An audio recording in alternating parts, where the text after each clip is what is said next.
we urge that all efforts are made for the immediate cessation of violence and hostilities.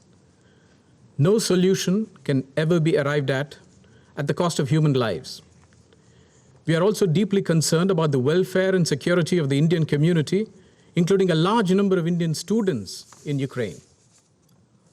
The contemporary global order has been built on the UN Charter, international law, and respect for the sovereignty and territorial integrity of states. All member states need to honor these principles in finding a constructive way forward. Dialogue is the only answer to settling differences and disputes, however daunting that may appear at this moment. It is a matter of regret that the path of diplomacy was given up. We must return to it. For all these reasons, India has chosen to abstain on this resolution. Thank you. बातचीत के जरिए ही इसको सुलझाना होगा। बहुत ही सदे हुए और संतुलित शब्दों में भारत ने अपनी बात रखी और जो कि मनीष बता रहे थे कि भारत ने अब्सटेन करने का फैसला किया है इस प्रस्ताव को लेकर, हम वो बयान सुना रहे थे। भारत ने साफ तौर पे कहा कि जो विकल्प था बातचीत का, जो वार्ता का, उसे जिस तरीके से हटा दिया गया, हमें वापस उस पर लौटना होगा और उस विकल्प पर हमें फिर से विचार करना होगा कि बातचीत के जरिए ही इस मामले को सुलझाया जाए। जो डिप्लोमेटिक तरीके हैं उसके जरिए ही इस पूरे संकट से निकला जाए। उस विकल्प को खोलना बहुत जरूरी है, उस पर वापस लौटना बहुत जरूरी है।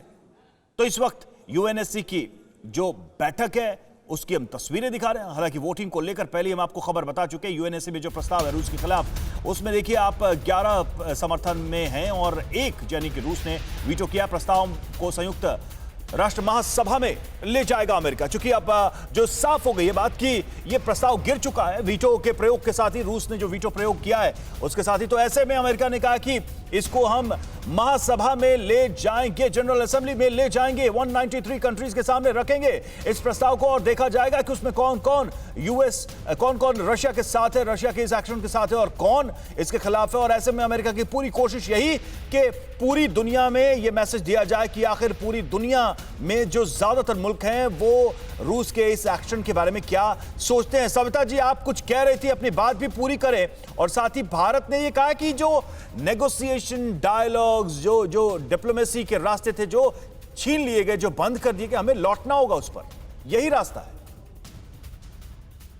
जी, भारत नॉन अलाइन रहा है, डायलॉग में बिलीव करता है।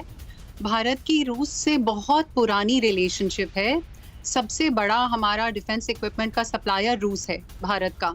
भारत नहीं एक तरह से ना अमेरिका की साइड ले सकता था इसमें, ना ही रशिया की साइड ले सकता था। भारत अपने खुद के सेल्फ इंटरेस्ट में ये डिसीजन लिया है, क्योंकि हमारी जितनी डिफेंस एस्टेब्लिशमेंट के पार्ट्स हैं, काफी इक्विपमेंट पुराना है और हमें काफी रिपेयर और पार्ट्स की जरूरत पड़ती रहती है और वो हमें सिर्फ रशिया सप्लाई कर सकता है। अमेरिका के साथ भारत के टाइज समझ लीजिए 1999 के बाद बने हैं।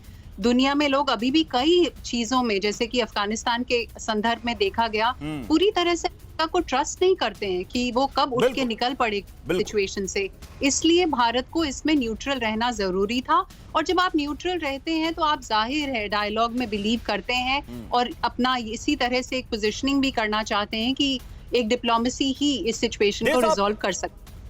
देव कारलेकर साहब, दुनिया के जो बड़े मुल्क हैं भारत से क्यों नहीं सीख पाए अब तक कि आप दूसरों की जमीन पे मत जाइए, अपने देश तक सीमित रहिए, अपने देश की रक्षा और उसके भविष्य के बारे में सोचिए। दूसरे मुल्कों की जमीनों पर कब्जा करना, हमला करना, ये जो चीज है, क्योंकि दुनिया में अब तक के बड़े युद्ध को इसी कारण ने धकेला है और आज भी हम देख रहे हैं, रूस हो चाहे नेटो हो, लड़ाई वही चल रही है कि कौन किसके यहां घुस के किसको मार सकता है, अपनी ताकत को डेमोन्स्ट्रेट कर सकता है।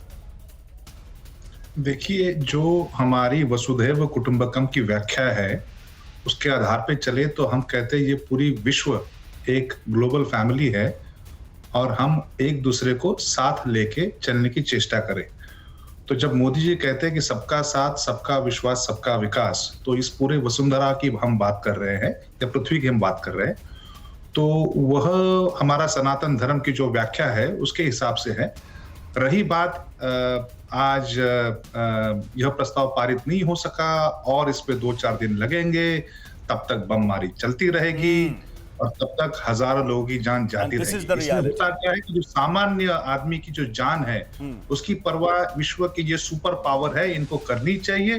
बड़ा सिंपल सा मेरी सबसे गुजारिश है। नहीं तो अब तो कि क्वेश्चन यही हो गया ना कि कौन है defer- super power? defer the referendum। अब तो क्वेश्चन यही है कि कौन है सुपर पावर? सुपर पावर होने का मतलब क्या है कि अपने से कमजोर मुल्क पे चढ़ बैठे, अपने से कमजोर मुल्क पे चढ़ बैठे। सुपर पावर का मतलब ये हुआ। समय सुपर पावर का नहीं है सर, समय है कि लोगों की जान जा रही है हर क्षण। बिल्कुल। तो why can't we all grown up matured people keep our big ego aside and sit on a table together कि भाई डिफर करना ना, चलो 5 साल के लिए डिफर करते हैं सर, ये मसला हल हो जाएगा। अगले 2 दिन में क्यों नहीं जाएगा? Maturity comes from the idea of coexistence. अगर सह अस्तित्व पे हम विश्वास करते हैं तो मैच्योरिटी अपने आप में आ जाएगी। अड़ी सोमवार से शुक्रवार शाम 6 बजे सिर्फ TV9 भारतवर्ष पर।